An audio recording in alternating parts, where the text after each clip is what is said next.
Raza Foundation in collaboration with the India International Center. We attempt every time to bring together eminent experts from various disciplines to speak on a theme. Last time, if you remember, it was memory, the site of creativity. This time, it is changing languages. And we have You have a big stock for the future. Actually, we are now running short of subjects. I have to keep on thinking which ones will be interesting. We have a very eminent panel, Mr. KRISHEN, one of the senior most and major painter of India. Mrs. KIRTI JAIN, who is a theatre person, ex-director, National School of Drama and professor in National School of Drama. We have ADITI MANGALDAS, who is a well-known Kathak dancer. And we have VAJPEYI, who is a poet and also happens to be my younger brother. You need not, you don't need an introduction to these people, except that VAJPEYI is a poet but teaches physiology in a medical college in Bhopal and had done film scripts with Manikol and Kumar Shahani, etc.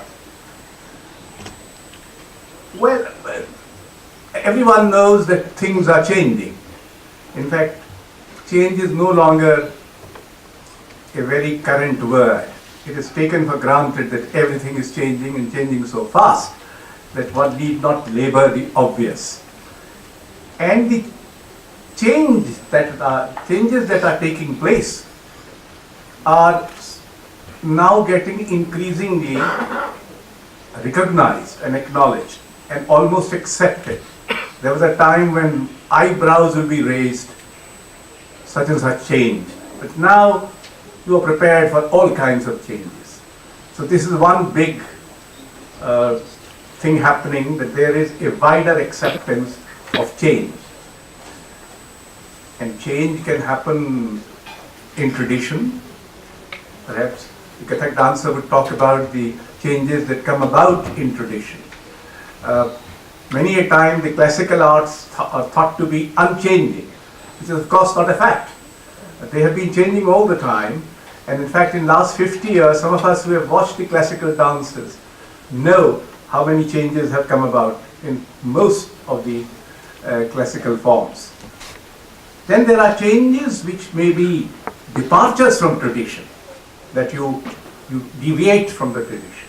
And there might be changes which are changes adversarial to tradition. Somebody challenges the goddamn tradition and thinks that, no, I'm avant-garde, I'm going to change everything, and I don't accept anything of change. And then there are changes in materials. Now art is being made, for instance, visual art being made, all kinds of things which could never be thought to be art material. So you have installations and all kinds of things happening in the visual arts, which material is changing. Similar thing, materials are changing in theatre. They are changing in literature. New themes, of course we had a traditional concept that there are permanent emotions, the sthayi bhavas. And ultimately everybody, all the time people are writing about love or death, about war, about longing, about nature. This does not change. And yet several new themes, new areas, nuances of experiences keep on coming in. And therefore there are change in material, in themes, in experiences. And then the languages of arts today are under pressure from other languages, which have become massive, which have become ever-present, 24/7. So these languages being used, visual images are being used, theatrical devices are being used, poetic utterances are being used, mostly misused, but they are being used. So there is a pressure that the subtle, the abstract, the complex would not have the same acceptance as the more easily communicable, the more easily understandable, etc. So these are the pressures under which arts function. The next time, that is on the 10th October, we'll have a similar panel discussion on arts and media. We have been successful so far in persuading Vinod Mehta, the editor of Outlook, Jawar Sarkar, the CEO of Prasar Bharati, and Om Thanvi, the editor of Jansatta. We are still pursuing one channel person, and we haven't yet got. They call you at very short notice, but they themselves take a hell of a lot of time to respond even.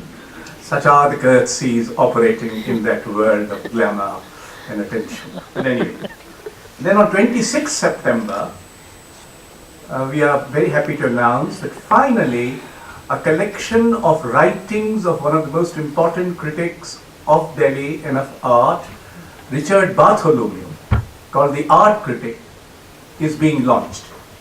The book is quite thick, this thick, and it's called The Art Critic. The launch would take place in Max Muller Bhavan on 26th September. As I told you last time, we have started a series of memorial lectures, and the first one, and in fact inauguration of that very memorial lecture, that is Gaitonde Memorial Lecture, would take place on 28th September. And since we didn't want to overtax the resources of the IIC and their generosity, we have gone over to the India Habitat Center, and they are cooperating with us, and the eminent artist from Bombay, who had also worked on Gaitonde, Prabhakar Kolte, would be delivering the first Gaitonde Memorial Lecture, which will be, the subject is very interesting, not that I understand it. We, the victims of the multiple side effects of art. So you will hear from an artist how we are victims of whatever are these effects. And now the time has come for me to shut up. The rules of the game are that each one of them will take 10 to 12 minutes. After the round is over, if they have anything to talk to each other, they may do so. And then it will be open to you who are so... See, when you start, you have so much... The audience was rather thin, and I was telling Promila Ghosh that I don't know what happened. And now there is a reasonably good audience. So thank you very much for coming. And we have several friends here. And maybe we should start with the senior most, KRISHEN, who should set the ball rolling. That is, if he can still make a ball roll.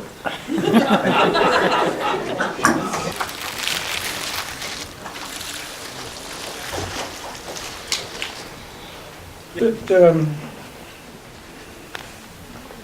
I do believe that when our material circumstances change as violently as they are doing right now, media grows, new generation really grows into the new media rather than the old media as such. There are different forms of aesthetic, different ideas, different attitudes even, which come to dominate. I don't think so far here there has been any new or fresh aesthetic as such, which has been set out on the basis of, say, digital work which is being done, and all new media which is now available, and what it has done. The question really arises, I think basically we can go on talking ad nauseum about various methods and methodologies and media and so forth. If I may digress, I'm reminded of an evening I spent in Paris many years ago with Marta and another very well-known artist whose name will come in a minute. We were at dinner, and Marta was showing us his new work and so on, and we saw it, and so this friend of mine asked him, he said, what is it that really bites you? What is it, what is the trigger? What is it that compels you to paint? And Marta then sort of was silent for a minute, searching what he had to say, and then stroked his breast like so, and said, "It's the pain in my heart. That is what motivates me, and it is that which comes out, and which is what I want to work with, to portray. I don't know if it's always successful or not, but that is the trigger for all his work, you know." The person who was asking this question was Tamayo. And Tamayo then, because he was older, of course, he said, "Rubbish. It's got nothing to do with pain in anybody's heart. It's a matter of geometry. And you are bound to the material that you're set in, which is a canvas and has four sides of whatever. And you've got to work within the confines of that particular space. And now the point is there are two absolutely opposite points of view which are being expressed. And as far as I know, that they still continue to haunt the situation, the lives of artists and so on. They're still dealing with what the trigger inside them is. And the trigger, the very fact that you have new material, you want to fiddle with it, we've all done it. We've all done that in the past, that you've got new material. Things happen.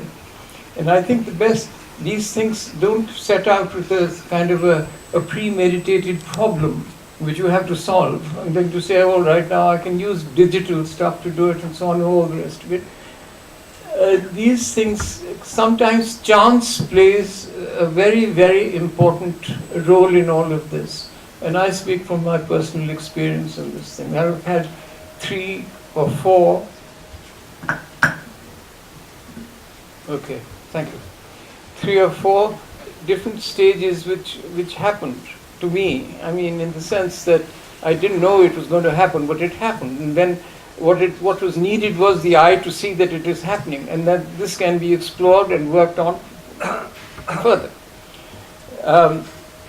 It happened when I was doing the Sumis, which happened just because I happened to have the material around me, and my wife and I were in a small room in Hawaii, and there's nothing else to do after seeing the beach, and came back and I wanted to work. There was no way. It was such a small room I couldn't possibly start throwing Sumi around.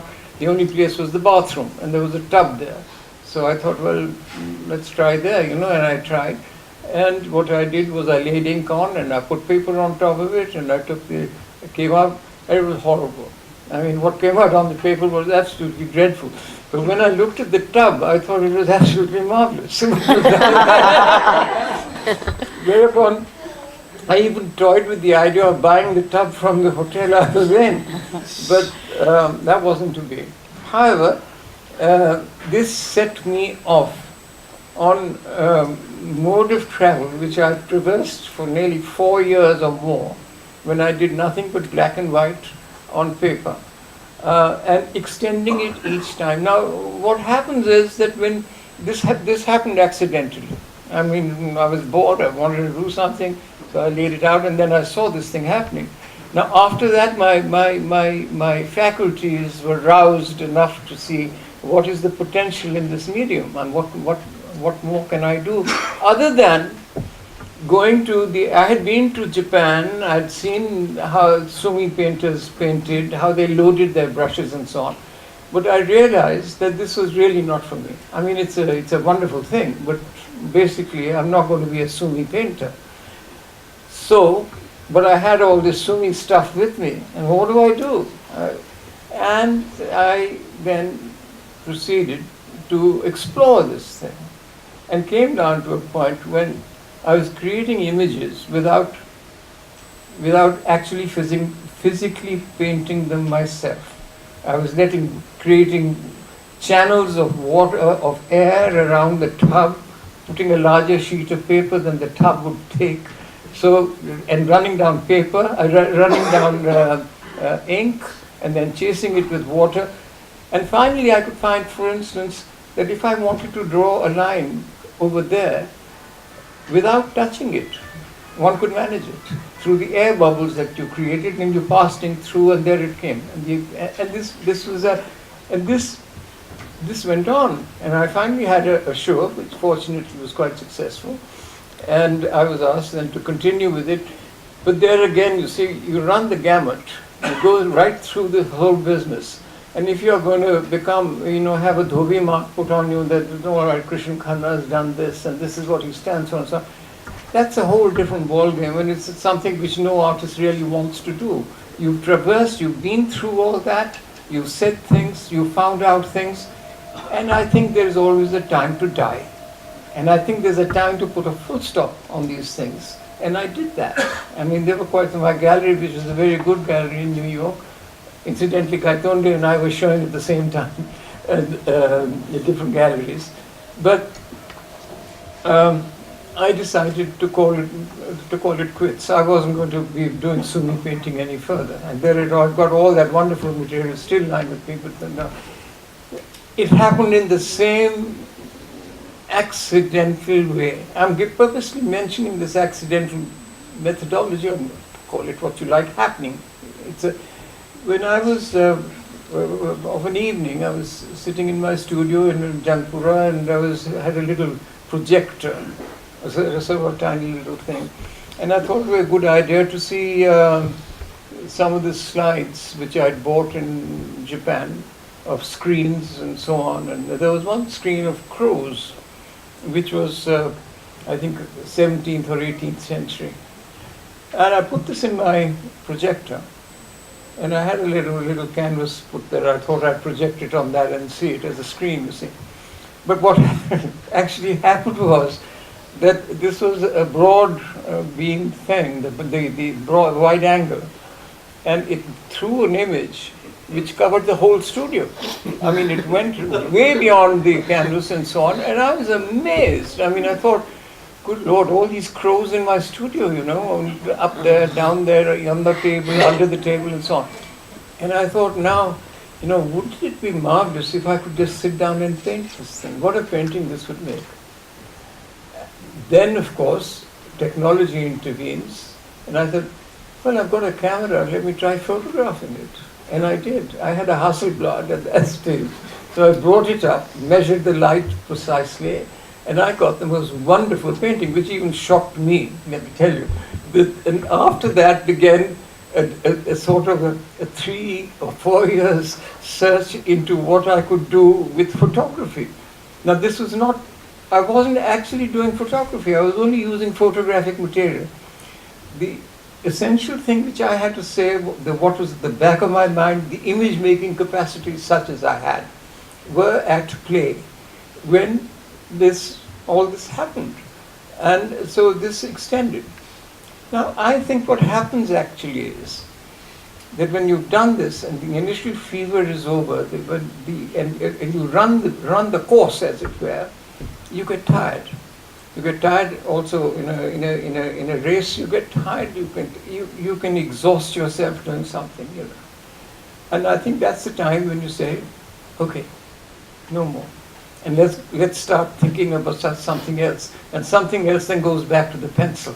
You go back to drawing, and something like that happens. And that's what happened with me anyway. Now, the point why I'm telling you all this is that a great deal has been done. I mean, my friend Raza, under whose auspices we are sitting here today, he made some wonderful statements which have lasted with me for a long, long, long time, He said once, we can paint, we can go on working. And by the time you've done about 80% of the work which you have to put in, if you have the luck and are blessed, then the Devi will come to you at that stage and breathe into your work. And then the work becomes alive. Now this is an analogy, it's another way of putting it. You can put it any way you like. But then these transformations do actually happen. Now, since I'm running over my time, I'll say that this phenomena, which I've now just described, is not new. It's been going on for years and years and years. And there's every reason to believe that we, as long as human beings exist and are not blown sky high, we will be subject to these propensities, and we will be subject to whatever happens. And all you have to do is, you have to have a wide enough vision and receptivity to be able to see what is going on and to work accordingly.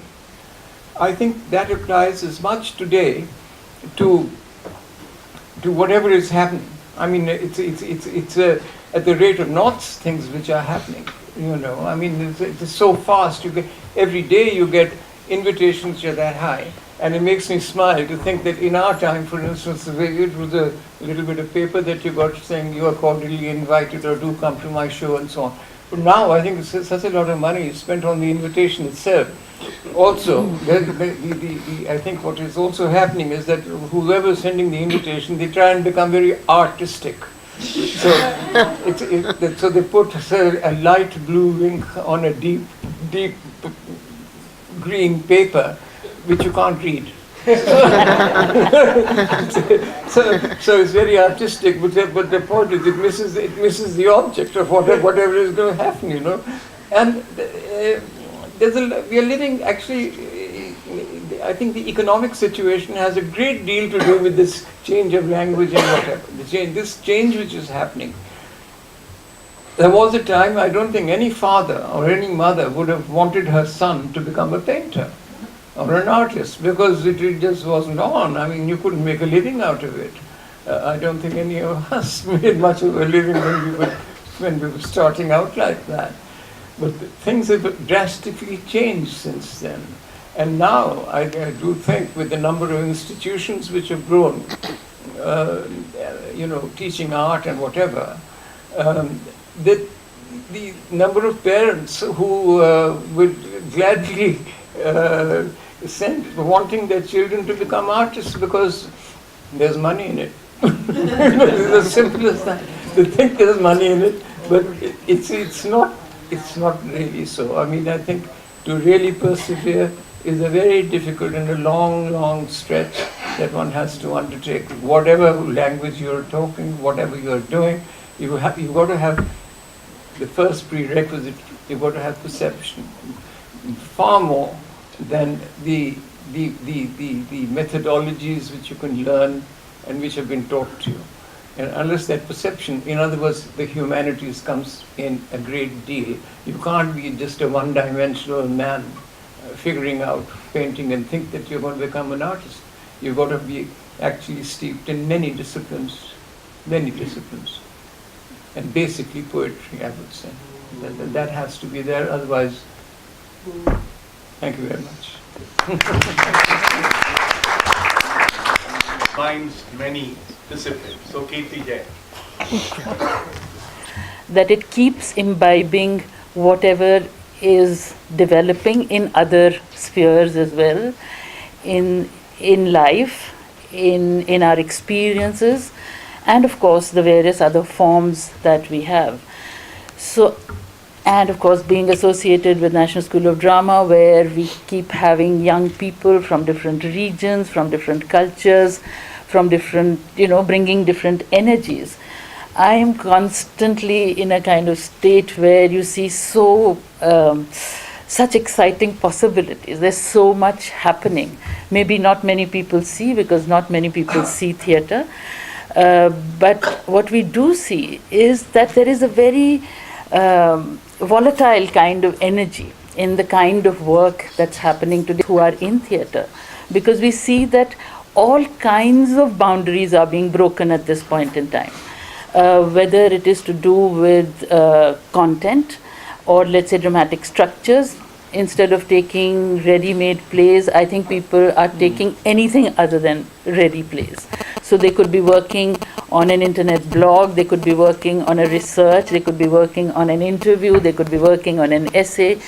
I mean, there's really a whole range of material, apart from, of course, stories and poetry and novels.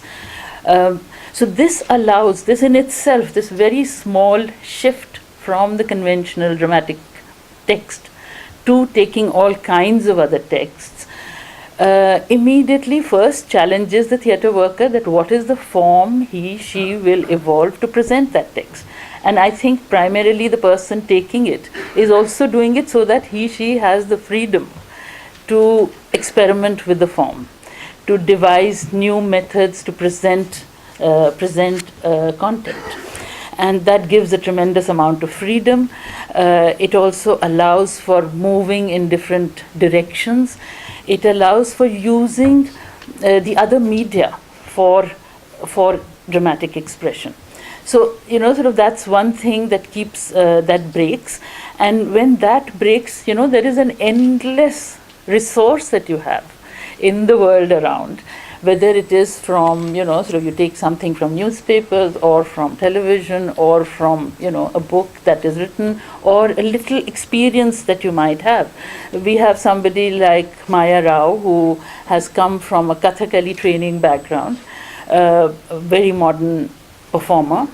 Now she creates her own solos, and the solos are, a journey within, by her, responding to all kinds of stimuli around, highly political pieces, very subjective at one level, but the series of images that she would work through, smaller, through a property, sometimes through a video image, sometimes through music, creates a world which is so complex and it is so multi-layered, and it, sort of each one is free to read what they might like to read in that.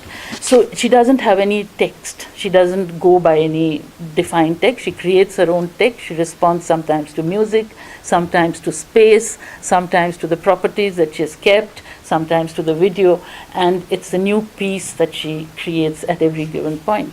Now that's something which is extremely challenging even for an audience, because it is so subjective.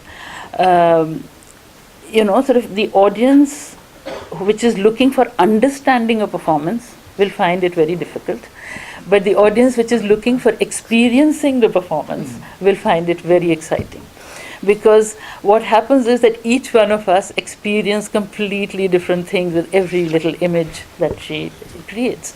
Now this kind of work, we have another young director, Abhilash Pillai from Kerala. His work, he uses a lot of multimedia in his work, but he uses it once again for a very highly, sort of political statement. He had the courage to work on a text like Midnight's Children. Now, to create a dramatic presentation of a complex magical realism text like Midnight's Children was in itself a challenge. But he somehow manages to look at that scale, sort of the scale, and work on simultaneous action, thereby creating a multi-layering which the novel has, and also working through the language and explore the form that theatre allows. But one thing that I'd like to point out, because a lot of people keep asking me that, oh, now that video has started getting used and multimedia is coming into theatre, what will happen to the actor? There is a genuine worry about it all. But what he was really doing, there was one huge screen in the auditorium, sort of covering the entire stage.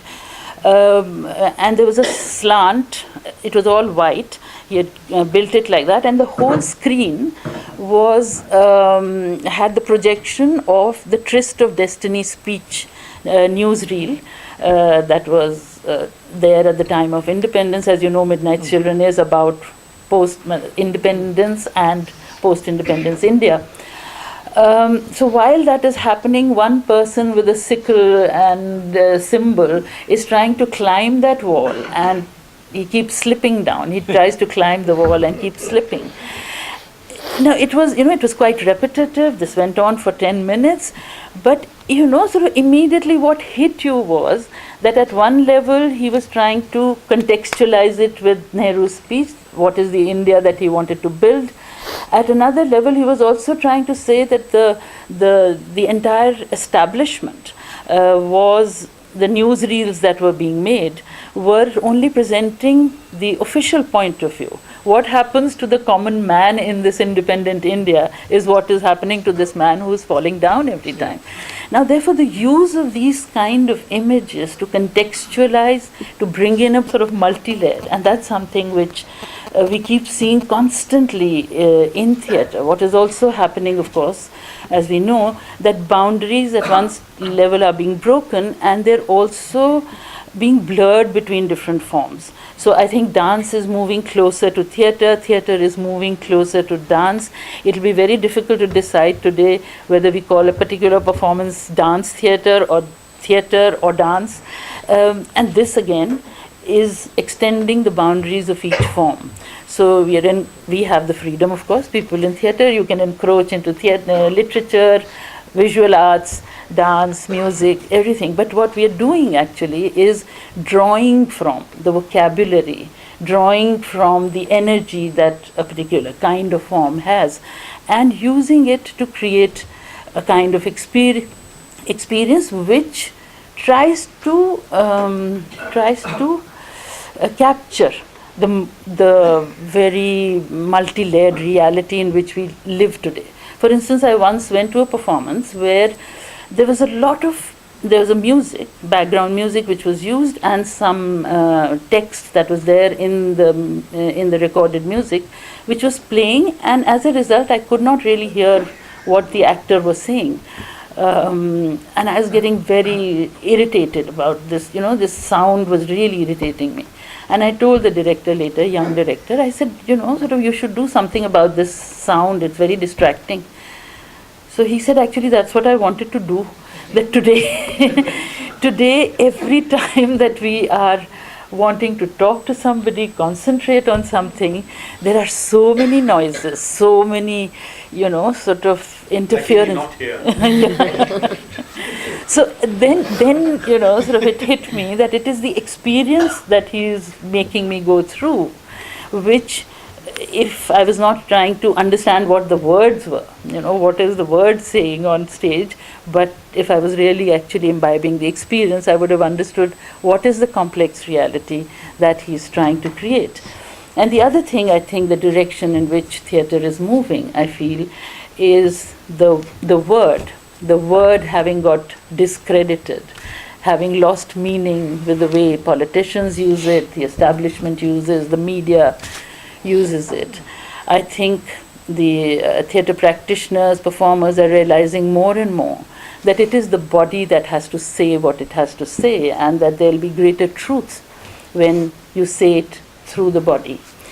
And therefore, sort of the direction in which one sees it moving today is that it is, it's much more physicalized. It is through the physical being of the actor being placed in the center of performance, and through images which then express multiple realities, through different mediums, incorporation of different mediums in the work of art, and through a kind of abstraction that is achieved. And as Mr. Khanna also said, I think theatre too seems to be moving more and more in the direction of poetry. Thank you. When Ashokji, hello, good evening. Yeah. When Ashokji called me, I was very apprehensive about being on this forum and on this panel. And as I explained, I don't belong to an academic or a scholarly background. It's a more, I've danced the change, and therefore I don't know how to talk about it. So I was wondering, where do I begin? Because classical dance, unlike the visual arts, I would feel, or theatre, is still, there is still a kind of apprehension very often expressed when we talk of change, whether it's harmonic change, drastic change, whatever change. Suddenly people wake up. So I thought it would be interesting to talk about my gurus and what are the kind of changes that happened with them, because they contributed immensely to, as many other performers down the century and now have contributed to the life of Kathak. How did this come about? And my perspective is that I remember somebody asking Maharaji, Pandit Birju Maharaj, that do you dance today what you danced 25 years ago? And he said, of course not. And I remember him teaching us and showing us all the various forms in which he had streamlined Kathak, in which he had extended the movement slightly, gradually, in a kind of, is it called homogeneous? Something that grows from within the movement itself, like removing dead skin. Something like a river that is constantly rejuvenating itself. Forming new tributaries, finding new valleys to flow into, watering new fields. So when you see that change from very, very close, it's not really changed because it's very minute and very detailed. But when you view it from a distance, you suddenly see the landscape of this entire classical tradition that he influenced in changing. But is that the only way change occurs? Or can change be instantaneous? Can change be in the now? And my experience with my guru, Srimati Kumudini Lakhya, was a bit like that. It was like a fault line. I remember she was here maybe 30, 35, maybe it was 40 years ago now. And after her performance, there was a headline saying, from the sublime to the ridiculous. It was shocking. But now when one looks back, the ridiculous has either become part of the classical tradition or has transformed into something else that has started a new tradition. And therefore, viewing it very close, it was probably blasphemous, it was probably very controversial.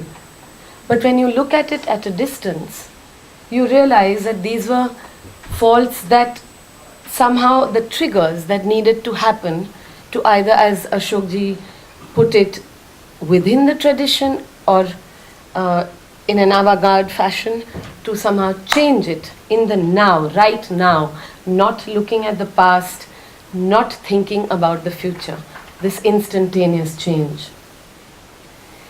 And then, of course, the question of relevance. I ask myself that all the time, what change is relevant? When is change relevant? I of course don't know, and I'm sure there are multiple answers to it.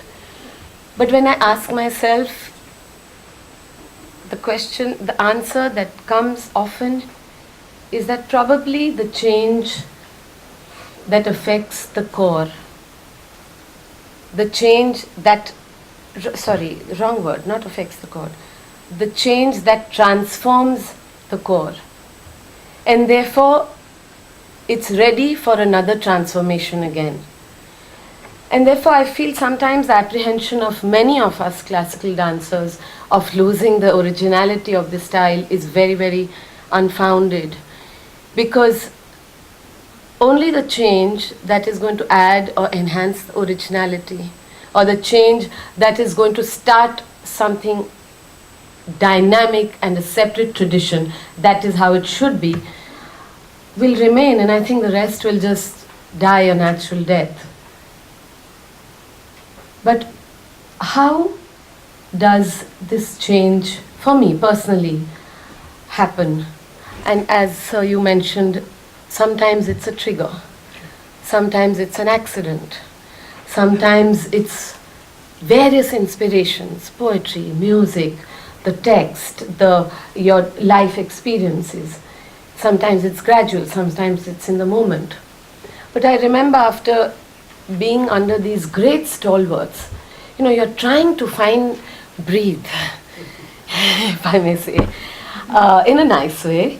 And I had this sense of kolahal, because I wanted to find my own footsteps in dance, my own path.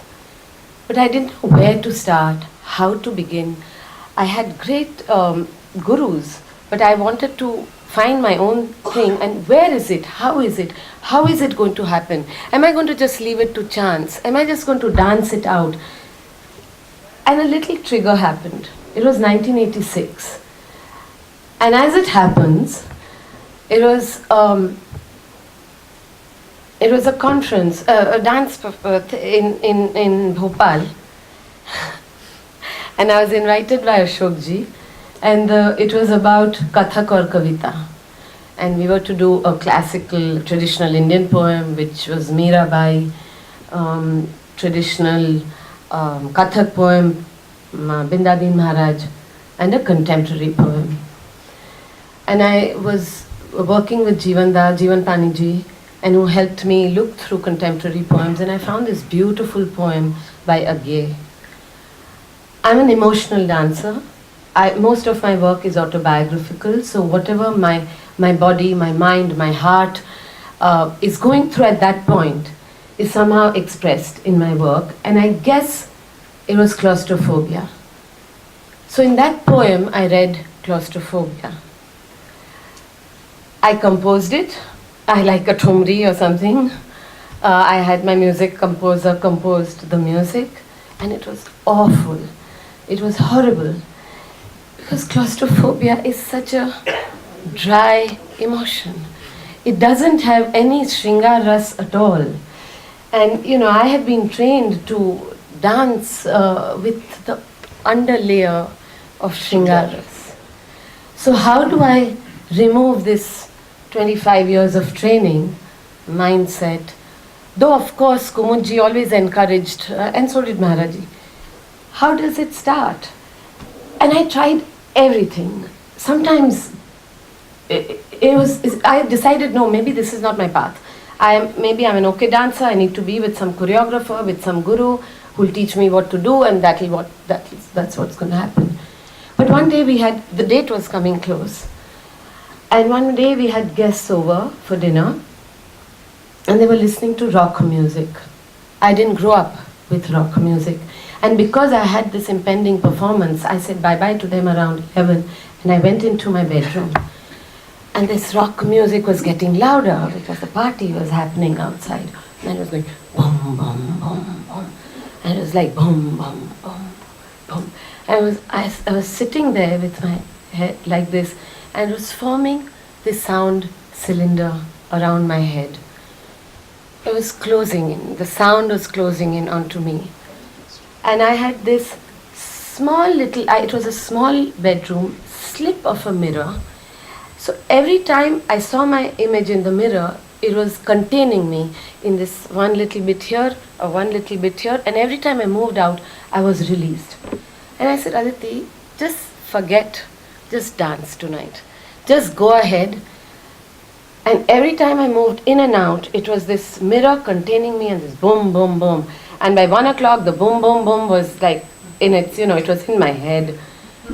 And I remember that around 2:33 when they left, I was afraid to go to sleep because we didn't have anything like an iPhone or iPad to record it.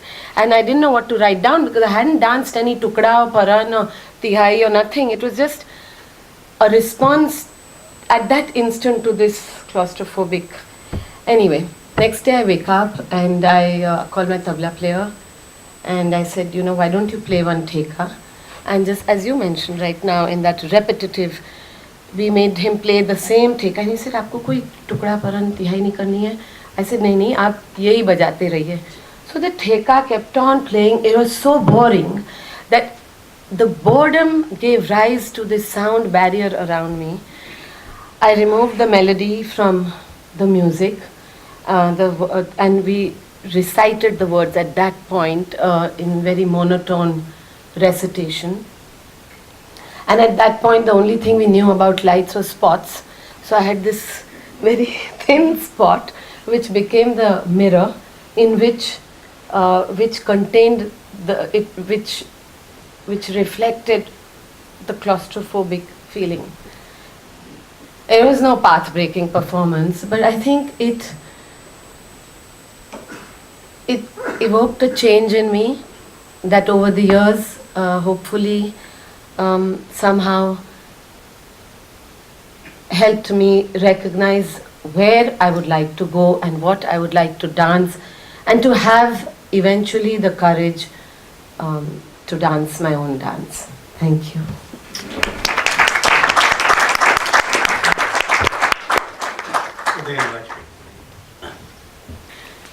But I think I remembered once I saw this subject that Proust somewhere said that, you know, every writer has to create a foreign language in one's language. So, and why? Why a writer need to create a kind of foreign language within one's own language? And what is this foreign language? I think that becomes very necessary because, as my teacher Manikal always used to tell me, that the real thing is swabhav, as the inner disposition of an artist. Yeah. So your disposition is unique. I can't tell you when I was told by him many years ago. I was 18-year-old, and when he heard my poetry, and he said, you know, your swabhav comes through these poems. And those poems were, at that time, even I could not see them as poems, you know, I used to think, what have I done? And he said, you know, your swabhav is such a, that is the key thing. So if your swabhav makes you bring about those changes in the way you write, in the way I think you dance, in the way you do theatre or paint. And anyway, the word pratibha in Sanskrit means nav navo nimesh shalini, something which renews itself endlessly. So if you are endowed with talent, with pratibha, and with the swabhav of an artist, then obviously you will search to create, you will try to create a foreign language within your own language, that your swabhav will force you to do that. And this is very, you know, if you do not follow the inspiration of the swabhav, and you end up doing what the others are doing or what need to be done, then you may be more communicative. You may be easily acceptable. But I don't think you will be more, and this is a bad word, but anyway, you'll not be so truthful. Because when you follow the inspiration of your swabhav, then obviously you always end up creating something which is completely different, which will always be very different, very incomprehensible, will be extremely difficult for people to understand.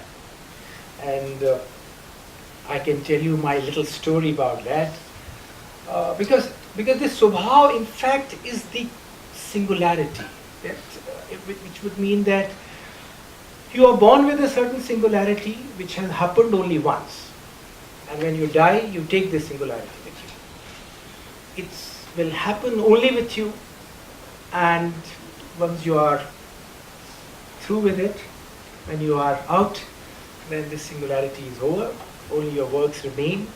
And this is true for everyone. I do believe that each and every human being, whether he's an artist or scientist or nothing, or a laborer, whatever, he is endowed with this extremely irreducible singularity.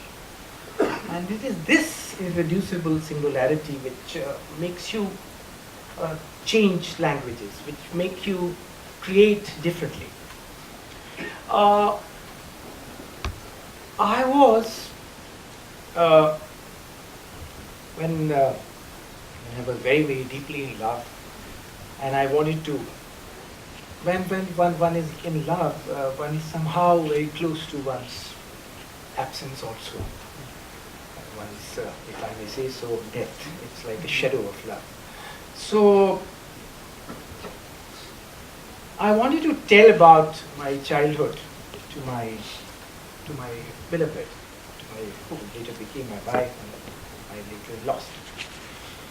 And I wanted to, because my whole childhood was like a broken film. I have a very strange memory. I can't remember the geography in a connected way.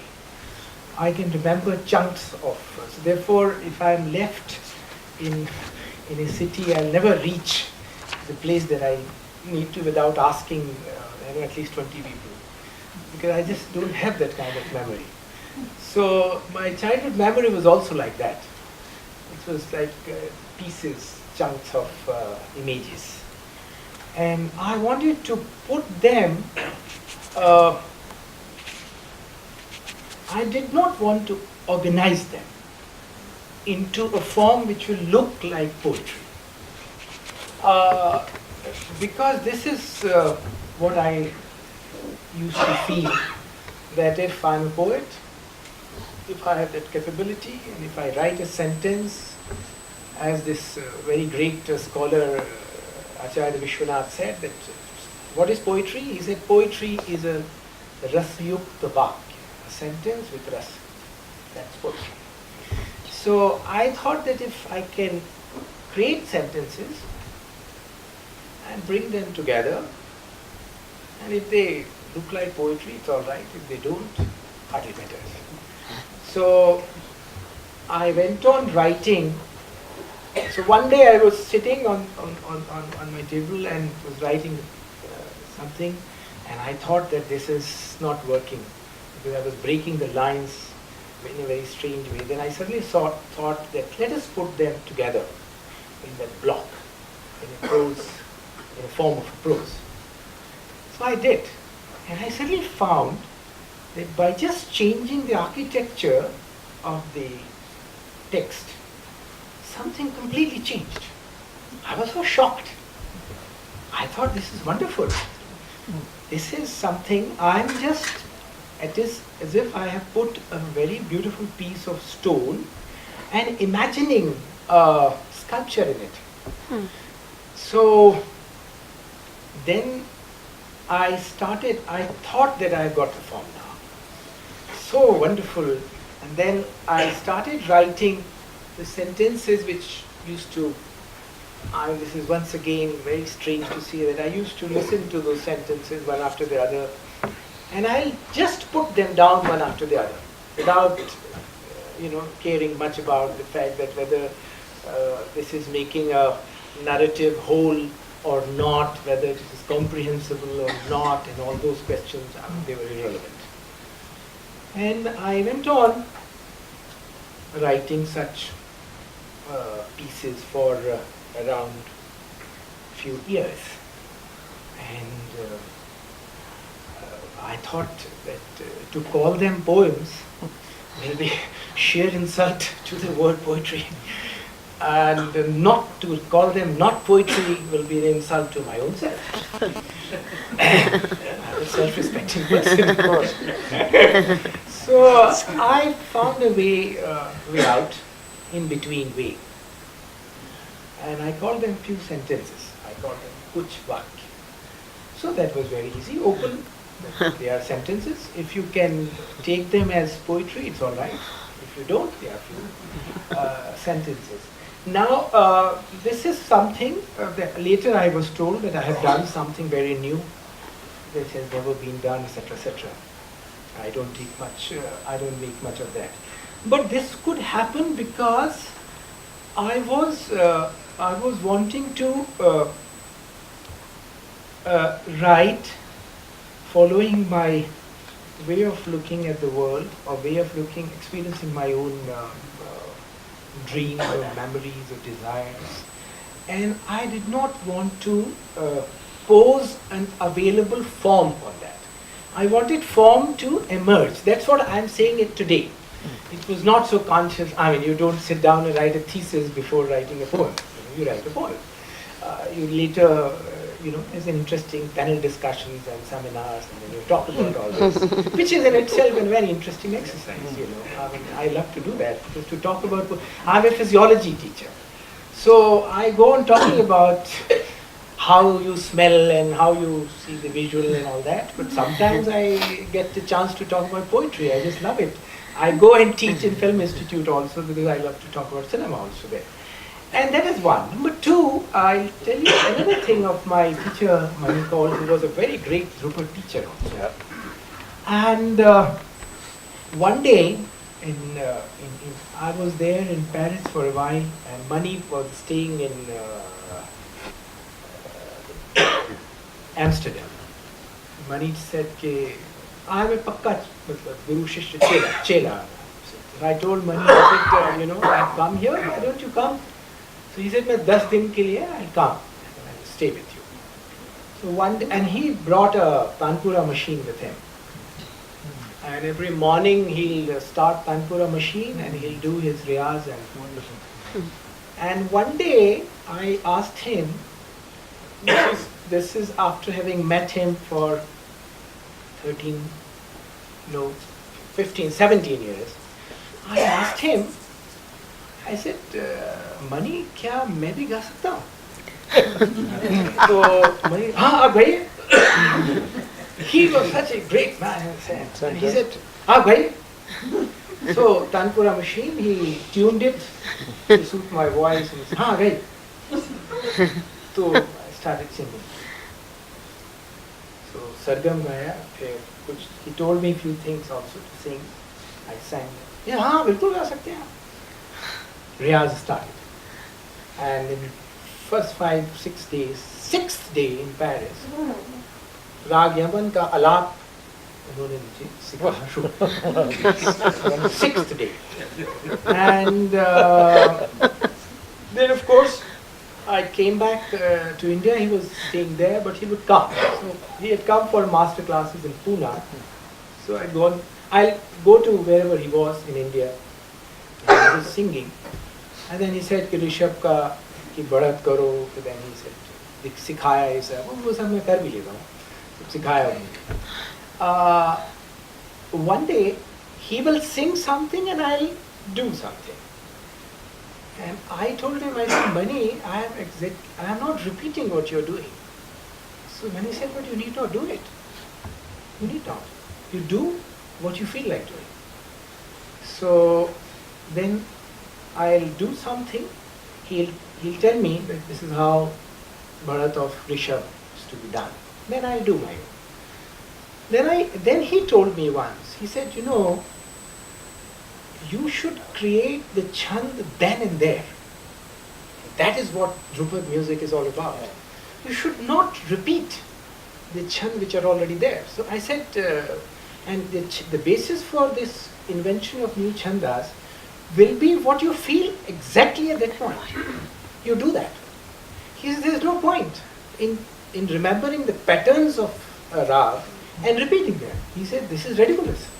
This is stupid.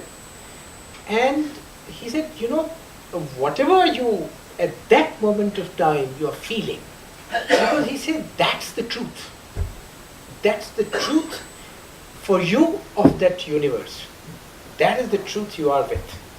So that is what you should express. And I think in that sense, you all the time change the language. If you are really a musician, and I'm afraid that we have very few real musicians. The problem is that most of the musicians and the dancers too, they are repeating the patterns, Yes. which is very strange. They might be great patterns, but they lack what I would call the truth of that movement. And if that truth of that movement is not there, that form is not going to acquire a vitality that it needs to have. Thank you. Forced.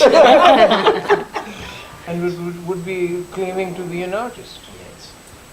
And in fact, what distinguishes the two is that this great thing which is sort of born from within, which is very complex. It's not a simple affair. It's an extremely complex affair which comes about.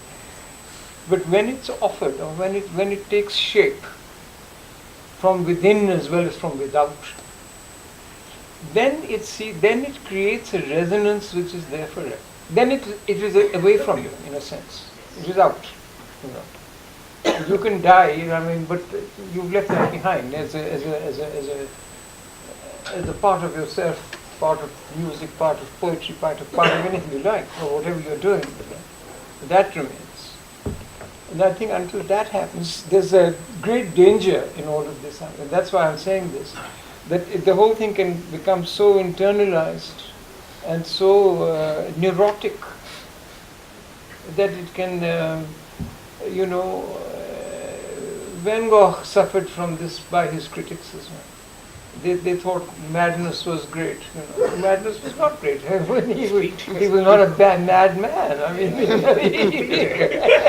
but Irving Stone and so on, all these guys who wrote about him, they were writing sort of novels for themselves. Actually, nothing to do with Van Gogh or his work. They never once do they talk about Van Gogh who worked. You know, it's always about his eccentricities, cutting off ears, and all that kind of stuff. So I think that, see, whereas it is to sanctify the internal spirit, which is the mover, and withdraw it and assign no further significance to it. I would fain use the word social significance. It's not social, it's much broader than social.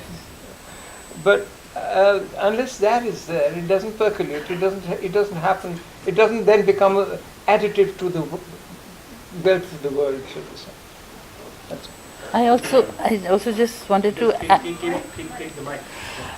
I also just wanted to add that along with sort of the internal truth being expressed, as Aditi said, that you are actually sort of creating a tension with the existing form. And it is that tension which brings out the greater truth. I just keep feeling that it is to do with battling with the form, the grammar, one can say, and what you want to say and how you want to say is what really creates a new language. Just breaking away is really not the answer. As Karanji also used to say, that he had learnt classical music. And he would constantly say that theatre is about breaking that music. But then you had to be grounded in that music to break. Our students very often tend to start breaking without knowing.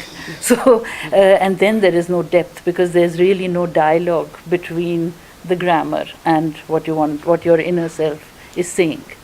So I feel that that's also very important. Well, I wanted to butt in just to say a little thing. Once I was asked, what is the difference between a good musician and a great musician? All great musicians are also good musicians, but all good musicians are not necessarily great musicians. And I said, a good musician is one who observes all the rules of the grammar, who has the necessary skill, he knows how to present a rag, to do the badhat and to do wadi sambadi, whatever. That's good musician. A great musician is one who, through all this, on the pretext of the rag. So Mallikarjun Mansoor sings Mallikarjun Mansoor. Lalita Gauri or Puya Dhanashri or Nat Bihag to bahana hai. जैसे हरि स्मरण को बहानो है ऐसा कहा जाता है मल्लिकार्जुन में कि हर चीज जो है हरि स्मरण का बहाना है वो तो सब बहाना है. The real person would be one who will still have all the necessary wherewithals, skill. I mean, art does not grow on trees. It has to be made. I mean, the great thing about art, whether it's poetry or music or theatre or dance or whatever, is that it is created by human beings. Yes. In many cases by hands or by body or by mind or all put together. It does not grow like trees that you can go and pick up or pluck.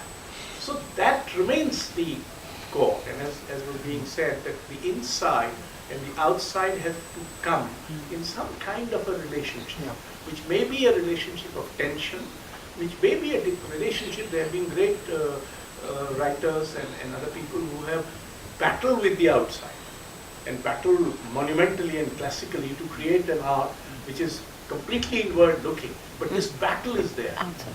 So, and any time when you are creating art, you are not creating it in a void. No. You are creating it in a given circumstances, where there are protocols of acceptance, protocols of recognition, protocols of association, and you are pushing them.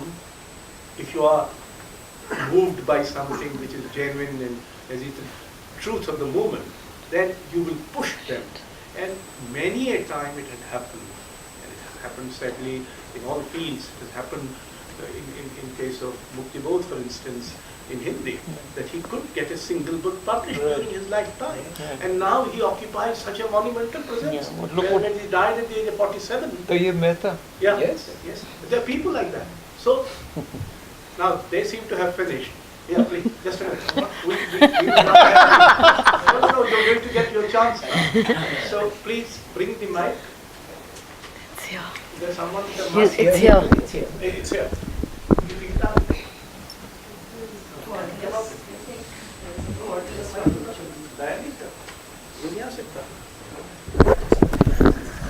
Oh, it's me.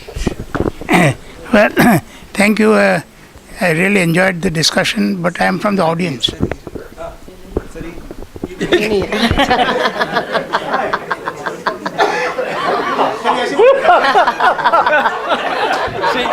This is what I meant. Poet or whatever. Then I don't know, you get lost somewhere You can. to communicate. That's And, possible. For instance, Aditi dances. I don't know if you asked in the audience how many people felt, forget understand, felt the real dance. And similarly, whether it's poetry or painting, and this painting you can't understand even if you try to. And things like that. So I don't know whether one should totally divorce oneself from the person whom you are. I know you are writing or doing everything for yourself, but ultimately it is also for the audience. See, may I just say one thing? That the artist is not an educator in this regard, and so on, which has to be in consonance with his vision. He's not thinking about X, Y, and Z, and how am I going to please the Maharaj upstairs or anything? Not at all.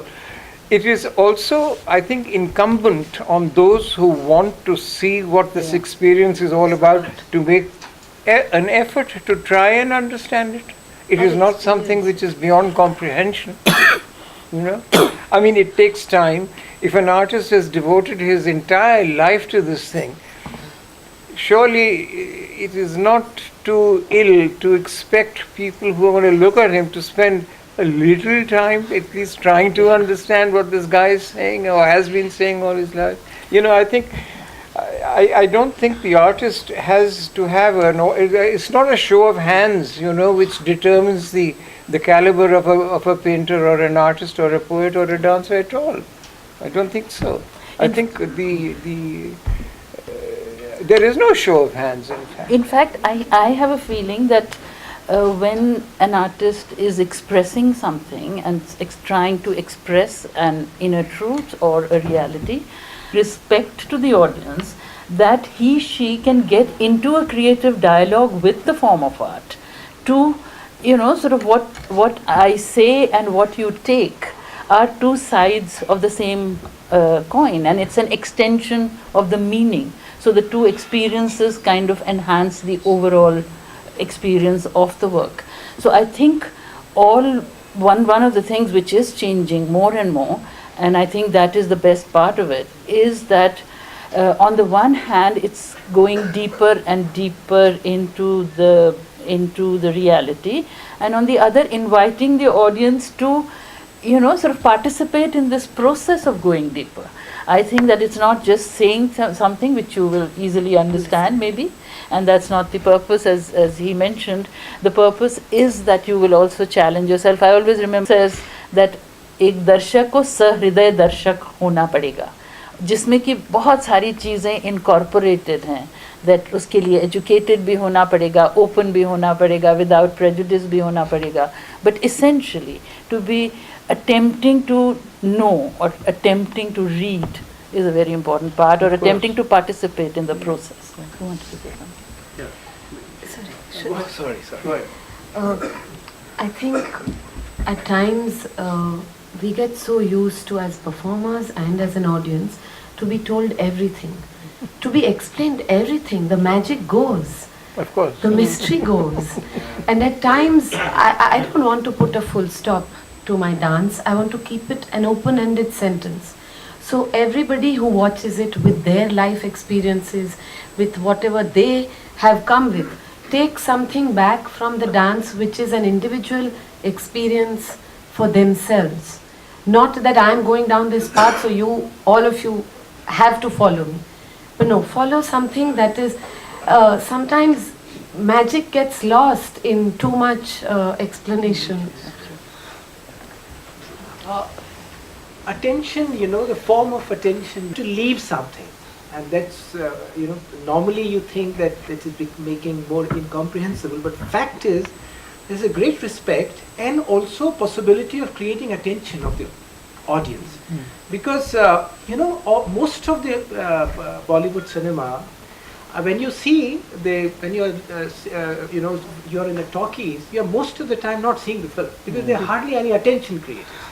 But I must say so, I'm just taking name of my teacher again. You have to see Manigaul cinema with great attention, because he's not going to tell you everything. You have to go from one part to the next with your attention. This is number one. Number two, when you say that the difference of the audience care for the audience, there's a great care for the audience, and for the reason that in my deepest of Swabhav, if an artist do not feel himself or herself to be everything, then he can't create. Right. So, this is not a very used word in the modern times. It has to be Advait. It has to be there. If it is not there, then I'm afraid it's very difficult. Otherwise, tell me how it is possible that I today, in 21st century, read 19th century Dostoevsky with such great attention, and I feel oneness with him, because it's not cultural codes that are important. It is not, certain gestures of language. It is something else. What that something else is, we do not know. In Natya Shastra, they say it is apramey. It's unmeasurable that you get engaged with. And you feel oneness with them, because when you say audience and the author are different, you are philosophically, you are actually demarcating, creating a mark, a separation between the two. I think in the creation of work of art, that mark separation doesn't exist. Also in music is the same. And also in music, yes. Yes, you want? Yeah. It's all right. Incident. Aditi ji was dancing in our school, the British school, many, many years ago. And the children of my class were about 8, 9 years old. Mixed nationalities, everyone. I asked them, informally, how did they like it? And this little Nigerian boy, he came up, she said, Mrs. Chopra, she danced for me only. My friends danced for her.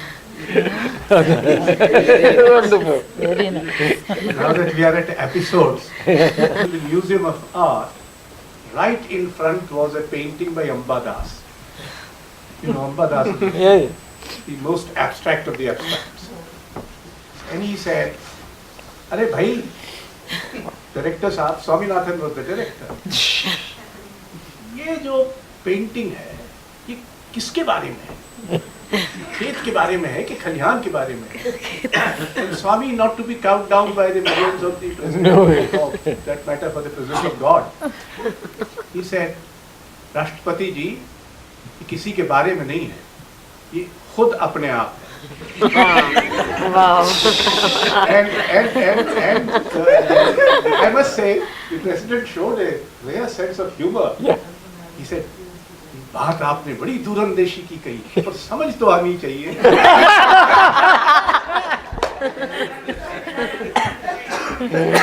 And incidentally, Everyone else trying to say.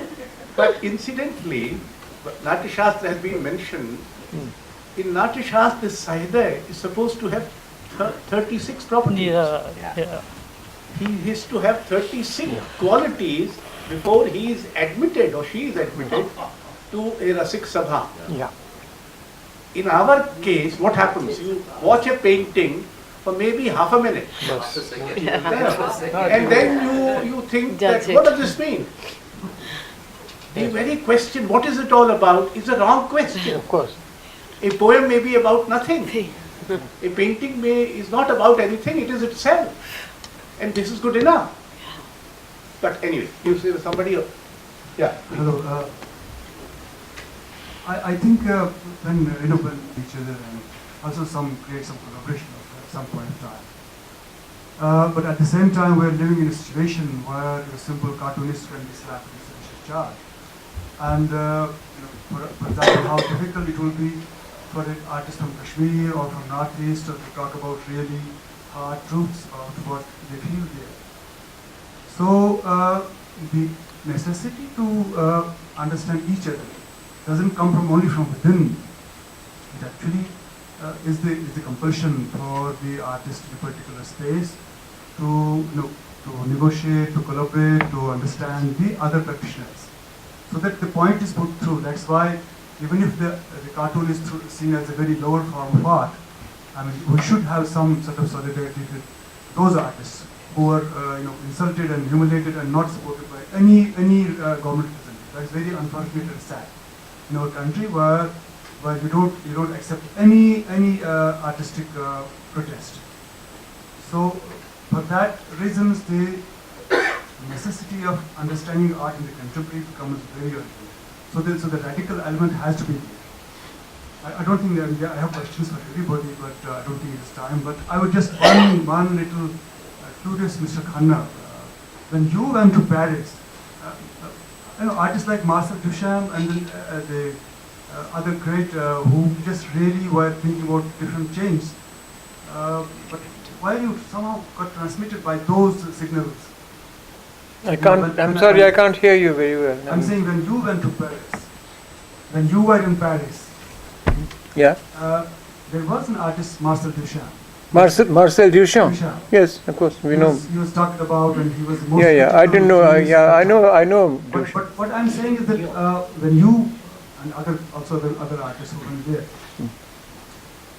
what was the political correctness of understanding Marcel Duchamp and just working out in our own systems, in our own aesthetic understandings, which was quite loaded, what you call midnight children kind of thing.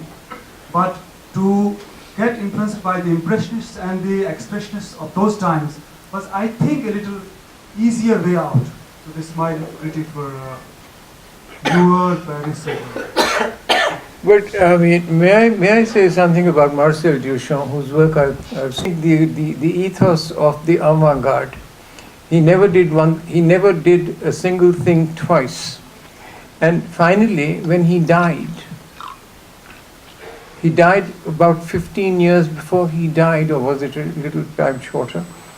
He let it be known that he is not doing anything and he's only playing chess. Actually, he was painting. He was making a sculpture, which is on view now, but has to be seen through a peephole in his own terms. Now, how many people actually leave Indians out of it? How many people in Europe and elsewhere in the world did anything which Duchamp wanted? I mean, Duchamp's philosophy was understood. We understand it as well as anybody else does. But Duchamp's, the ethos of Duchamp does not apply to this country or to us. I think if anybody was trying to be a Duchamp in this country, he can be so. Nobody's going to prevent him from being so. But I mean, what kind of an impact or what kind of a dialogue is he going to have with anybody now? Well, I mean, But I mean, there are other things. There are There there are other things which have resulted from Duchamp. I mean, I think now there have other things which have resulted from Duchamp. If you saw Vivan Sundaram's show, I'm not an art critic, for one thing. So I'm only giving my own responses as I saw it. And he did these models, which are actually maquettes, and he dressed up these maquettes in various things and so on. And these were girls who were moving around and so forth, you know. Now, this was actually a breakthrough, call it, in sculpture. You're having a mobile sculpture, person going around, meeting everybody and so on and all the rest of it. But I mean, I think that's possibly a throwback to what Duchamp wanted all art to be. You do one thing and you do it one thing and only once, no more. And he did that constantly throughout his life. I'm not saying that what Duchamp did. I'm saying that something must have transmitted there. But of course. No, we were not inclined. We were not inclined. No. But no, listen. I don't think we were inclined towards Impressionism either. You name me one Indian artist who became an Impressionist. Who? Everybody. What do you mean, everybody? Certainly not. Then you don't understand Impressionism. No. Just to put power of the subtle presence and the extreme difficulty in marking. And I was thinking of how difficult it is even in simpler matters.